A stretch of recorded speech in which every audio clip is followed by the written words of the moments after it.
Praise the lord, అందరికీ వందనాలండి. ఒక చిన్న విషయాన్ని మీతో చెప్పాలనుకుంటున్నాను. ఒక బ్రదరు నాకు ప్రేయర్ చేయండి అని నాకు ఒక మెసేజ్ పంపించాడు. అండ్ జస్ట్ ఇప్పుడే పంపించాడు. అయితే నేను ఆ బ్రదర్కి ఆల్రెడీ మెసేజ్ చేశాను అన్నమాట. ఐఎమ్ నాట్ పాస్టర్ బ్రదర్, అంటే నేను పాస్టర్ అమ్మని కాదు, పాస్టర్ గారిని కాదండి. నేను ఒక సాధారణమైన ఒక మనిషిని.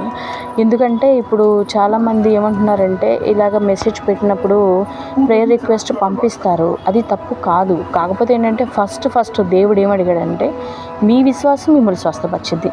అంటే మీరు విశ్వాసంతో మీకు మీరుగా ప్రార్థన చేసుకోండి. అండ్ ఎదుటివారిని ప్రార్థన కోసం రిక్వెస్ట్ చేయటంలో తప్పు లేదు, అది అడగొచ్చు. ఎందుకంటే దైవజనులతో ప్రార్థన చేయించుకోండి అని దేవుడు బైబిల్లోనే ఇచ్చారు. మన దైవజనులు ఎవరైతే మనం చర్చికి వెళ్ళే పాస్టర్ గారులు వాళ్ళు ఉన్నారో, మెయిన్ వాళ్ళతో ప్రార్థన చేయించుకోండి. వాళ్ళతో చేయించుకుంటే మీకు ఇంకా త్వరగా రిలీఫింగ్ అనేది వస్తుందండి.